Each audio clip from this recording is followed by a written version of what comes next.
Kalau ada manusia yang dominan sifat nafsunya, sama dengan binatang, atau lebih daripada binatang, maka kita mesti bantu untuk mengendalikan sifat itu, sembelih sifat itu. Balikin lagi, supaya tenang lagi, benar lagi, reset, kembalikan ke awal, yakin kita akan pulang, yakin kita akan wafat. Jangan sampai wafat di bawah status hewan, rugi.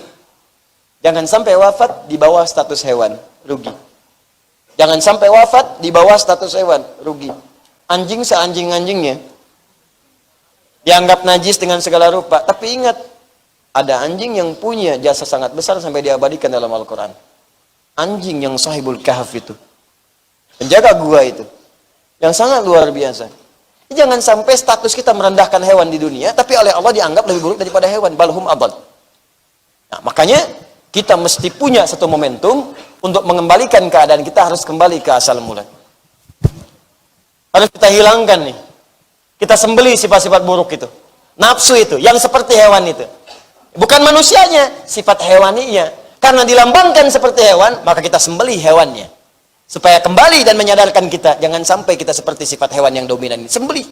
Makanya saat kita sembelih itu, kita ucapkan kalimat untuk kembali kepada Allah. Bismillah, ba'nya lil ghayah. Saya tunjukkan untuk kembali kepada Allah Subhanahu wa taala. Akbar, bismillah, ya Allahu akbar. Ya Allah, dengan penyembelihan ini mohon hilangkan sifat-sifat buruk saya, sifat-sifat hewani saya, seperti orang-orang yang di Mekah melontar jumrah untuk menghilangkan sifat-sifat buruknya. Bismillah, ya Allahu akbar. Tanggalnya sama, 10 Dzulhijjah. Sana lempar, sini sembelih.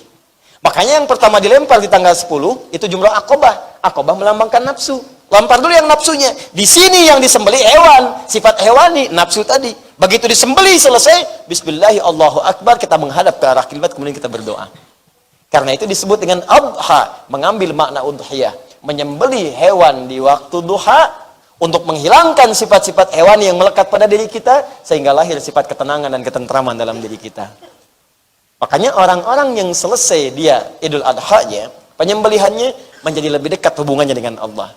Sesuatu yang dekat disebut dengan qoribun. Kalau makin dekat, tambah alif dan nun di akhirnya untuk menunjukkan makna superlatif. Maka berubah makna menjadi kurbanun. Kurban. Dari kata koruba artinya dekat. Kalau pengen tambah sangat dekat, banyak kedekatannya, rumusnya dalam bahasa Arab tambah alif dan nun di ujungnya. Ghafara, mengampuni, ampunan. Ghufran, yang banyak ampunannya. Hasuna, baik sifat. Ahsana, ihsan, yang banyak sifat-sifat kebaikannya. Ya koruba, dekat. Kurban, yang banyak sifat kedekatannya. Makin dekat dengan Allah Subhanahu wa ta'ala. Makanya kalau selesai Idul Adha, orang-orang yang nyembelih itu, ciri pertama diterima sembelihannya dengan baik. Apa itu? Ketika dirinya mampu lebih dekat dengan Allah Subhanahu wa ta'ala. Jadi begitu selesai, ke masjidnya dia lebih rajin, sifatnya lebih baik. Ini sifat hewaninya itu udah berkurang. Bahkan menipis. Jadi jangan sampai Anda berkorban hanya sekedar berkorban, hewannya yang dikorbankan, Andanya nggak ada apa-apanya. Sapi dari bapak, beratnya 1 ton 2 kintal. Sembelih hasil korupsi. Apa yang dibanggakan? Kasihan hewannya. Ya, karena itu Masya Allah, orang-orang ikhlas tuh kalau kurban, dari hewan tuh kelihatan.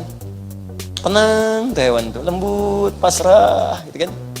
Walaupun tidak semua harus jadi ukuran seperti itu. Tidak semua jadi ukuran.